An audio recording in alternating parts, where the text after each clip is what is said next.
पुरुषार्थ, लोग कहते हैं ना पुरुषार्थ करो, पुरुषार्थ से पैसा आता है, गलत।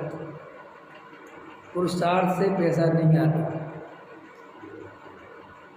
मैं सिद्ध करके बता दूंगा। अगर पहले तुम डिसाइड करो पुरुषार्थ किसे कहते, फिर मैं सिद्ध करूंगा इससे नहीं आता। बताओ पुरुषार्थ किसे कहते। गांधीनगर में 10 करोड़ की दुकान खरीदो, ठीक है, कपड़ा भरो, ठीक है, पुरुषार्थ में कोई कमी? यही सी हो तो पुरुषार्थ कहोगे, किसको पुरुषार्थ कहो? फिर जाके अता पता करो कहाँ कपड़ा सस्ता मिलता है, कहाँ क्या मिलता है। जितनी दिमाग लगाना लगा लो, बराबर हो गया, ऐसा पूरा पुरुषार्थ हो गया। अब देखो दुकान भी खोल ली, 10 करोड़ भी लगा दी, सब कुछ, लेकिन पुण्य का उदय नहीं, दुकान चली नहीं।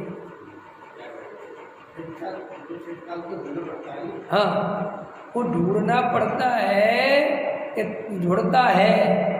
ऐसा समझो, आप निमित्त डिसाइड मत करो कि आपको ये निमित्त सुख देगा और ये निमित्त दुख देगा, गलत। ये बिल्कुल भरी भाषा गलत है। ये आप बिल्कुल मत दिमाग लगाओ। जैसे आप शादी करने जा रहे हैं अपने लड़के की, तो आप क्या सोच रहे हैं कि मेरा लड़का सुखी हो जाए, गलत। आप ये मान्यता मत बनाओ। आप ये मान्यता रखो कि भाई इसका पुण्य का उदय होगा तो इस निमित्त से सुखी होगा, और अगर पाप का उदय हुआ तो ये लड़की इसके जीवन में भूचाल लेके आएगी।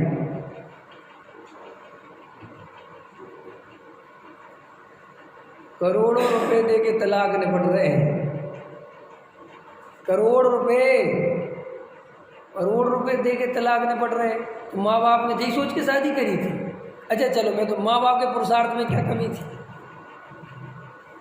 हम कहते हैं ना पुरुषार्थ से काम होता है, क्या पुरुषार्थ में कमी थी? ले लो, एक उदाहरण ही मिल गया।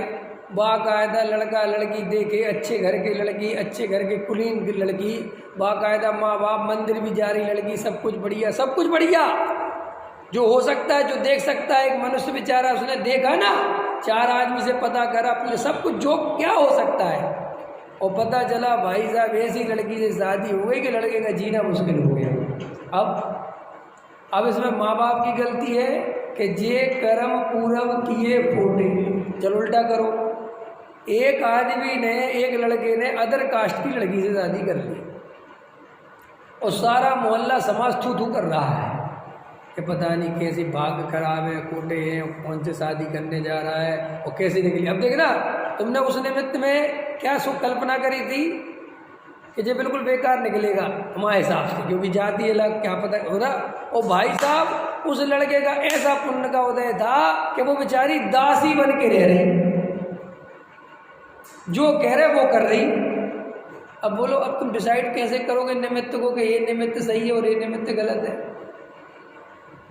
डॉक्टर साहब ने इस बारे में बहुत रिसर्च करी थी और वो कहते थे ये धारणा मनुष्य को छोड़ देनी चाहिए, ये निमित्त सही है और ये निमित्त बुरा है। वो कहते थे निमित्त अच्छे बुरे होते ही नहीं, तुम्हारा पुण्य का उदय होगा तो वो ही निमित्त सुख देगा, यानी सुख में निमित्त बनेगा, और तुम्हारा पाप का उदय होगा वो ही निमित्त दुख का कारण बनेगा, वो ही, दूसरा है ही नहीं।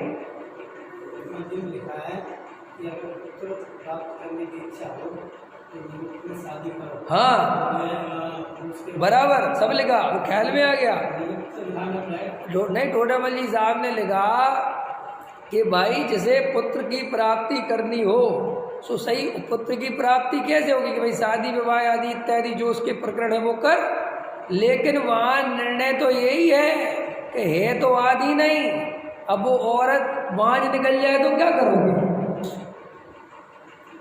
तेरे में कमी निकल जाए तो क्या करोगे? पुत्र हो के मर जाए तो क्या करोगे? माने तुम बाहर में जो मिला रहे हो उनके मिलाने से होगा ऐसा बिल्कुल है ही नहीं। यही तो समझा रहा हूं मैं कि तुम ऐसा होते हुए भी ये जानो कि मैं ये कर तो रहा हूं, लेकिन ये सुख की जरूरी गारंटी नहीं है। ये होते हुए भी अगर मेरे भाग्य में पाप कर्म का उदय होगा तो यही दुख का निमित्त बनेगा, यही कार्य। बोलो, एक आदमी बीच बाजार में बढ़िया सोच के 4 आदमी कह रहा है ये खरीद लो, ये जगह 3 गुनी बढ़ जाएगी, वो सब सही लग रहा, उनको भी लग रहा, और खरीद ली। भाई साहब वो पड़ी नहीं रही। अब उसके पुरुषार्थ में क्या कमी। और एक आदमी ने जंगल में जाके खरीद ली, समझ में आया, और पता चला वहाँ से हाईवे निकल गया साहब, वो 3-4 हज़ार गुना रेट हो गया। अब आप क्या करोगे? तो तुम अपने को फिर बुद्धिमान है, कुछ नहीं रखा है, व्यर्थ की बात है। जब बढ़िया पुण्य का उदय आता है तो मिट्टी खरीदता है तो सोना बनती है। जिसको हर कोई मना करे और वो खरीदे तो भी सोना बन जाए। लोग कहते हैं गजब यार, इसका बड़ा टैलेंट है। कोई टैलेंट नहीं है। समझ में आया कि नहीं आया? ये शेयर मार्केट करते ना लोग, शेयर मार्केट, तो वे कहते हैं हम बहुत होशियार, हम बहुत होशियार, हम कुछ होशियार नहीं। वे एक दिन लोट पे जाते हैं कि अब कहाँ चली गई होशियारी के, भाई लुट गए। भाई कुछ नहीं, ये सब कर्म पूर्व किए खोटे, सब उनकी व्यवस्था है। और सुनो फिर दूसरी बात, सब कर्म के उदय से ज़्यादा परेशान भी मत हो, क्योंकि कर्म का उदय न सुखी करेगा न दुखी करेगा। भ्रम से तुम सुख दुख मानोगे।